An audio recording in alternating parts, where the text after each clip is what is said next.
GIPSY is a program which stands for Graph Isomorphism Problem Solved Yes. GIPSY, as the name connotes, solves the graph isomorphism problem by using 7 all-encompassing invariants that culminate with a mutually exclusive vertices signature, which is, in essence, the complete invariant. GIPSY is the first program that actually solves the graph isomorphism problem. Right now, it's working with covering designs and with Johnson's graph. GIPSY's approach is different than conventional wisdom school of thought in that it looks at everything from a number standpoint.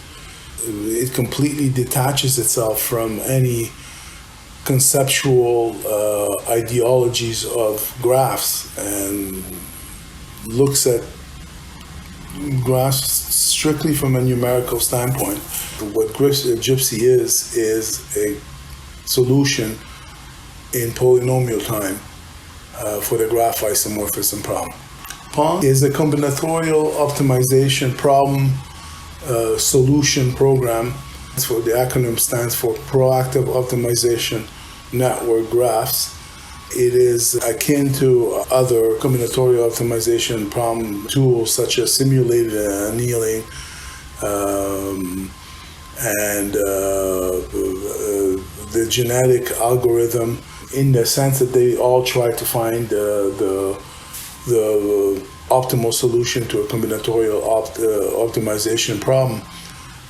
How PONG differs is that it has a built-in formula that helps to actually help prove the lowest bound that the optimal solution has actually been reached.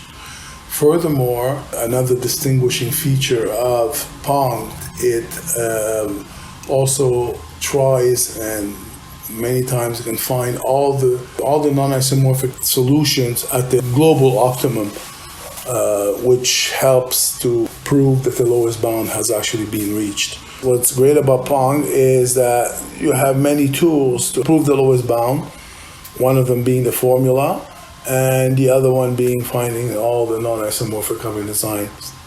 So much work has been carried out for C1263. There have been a lot of articles that have been written for 1263. And so it's like a classical search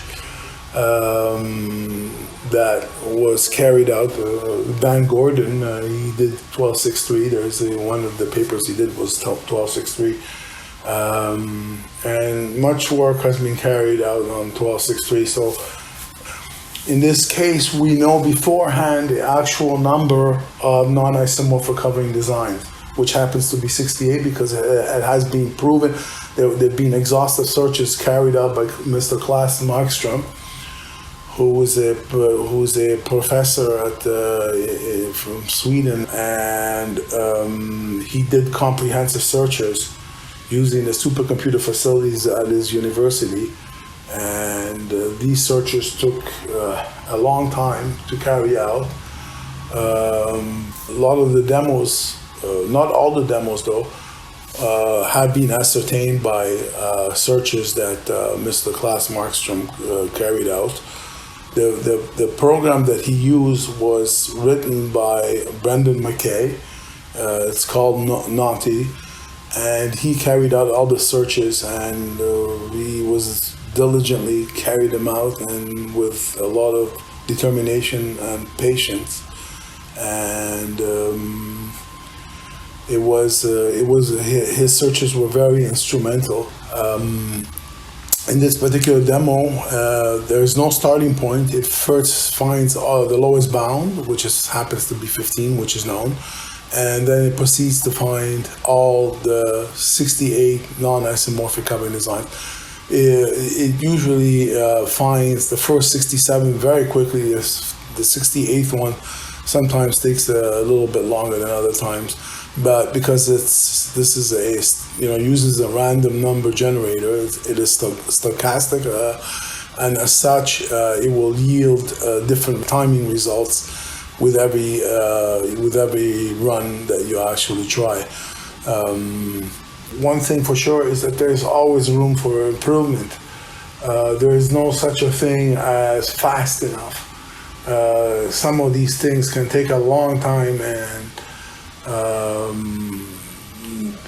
speed is never fast enough. It can always be faster, but there's also, apart from the physical speed, there's a methodology which Pong coupled with GIPSY allow searches to be done much quicker than would by just doing it using conventional speed from physical speed. This is all being run on a Intel Core i7-6700 CPU, 3.4 gigahertz, using 16 gigabytes of installed memory. At the beginning, Pong kicks in to find the lowest bound, which happens to be 15 blocks, but it does not start as a covering design. It's an actual empty kind of covering design, so it proceeds to quickly find the lowest bound. As you can see, as I mentioned before, the first 67 non-isomorphic covering design are found very quickly. Sometimes the 68th is found also quickly. Sometimes it takes longer than others. So we're going backwards to show that as you can see here, all the non-isomorphic covering designs are found one at a time. And here are the actual set of blocks, the 15 set of blocks for each one. And as you can see, the times are shown here. If we stop it over here, the yellow shows what time it is now. The green is when it started. The red is how much time has elapsed, and this one is how much time has elapsed since the last non-isomorphic covering designs. And finally, and most importantly, this is the tally of the number of non-isomorphic covering designs found up to that point. As we were going backwards, so we're showing 3, 4, 5, 6, 7 as it would progress. But we know that we have to reach eventually 68, which is what we're looking for. Now, as I mentioned before, in this case scenario, we know that there are 68 non-isomorphic covering designs. But in reality, in real life, when we skip outside the boundaries of what we've done and what we've known, we do not know how many non-isomorphic covering designs there are, and that is one of the challenges, and that's what GIPSY and PONG working together are so good at, because they help to find most non-isomorphic covering designs, if not all, in order to help prove the actual lowest bound. There is always room for improvement. There is no such a thing as a program that is, it's always an evolving science. There's always something to make it better and faster. But as it stands, it's pretty amazing compared to anything out there, GIPSY and PONG. But we will not just live on our laurels. We'll always strive to make it better and faster all the time. And there are ways that we know that could be used, which need some time to actually work them out, that can actually be implemented to make it even faster and more accurate in the future.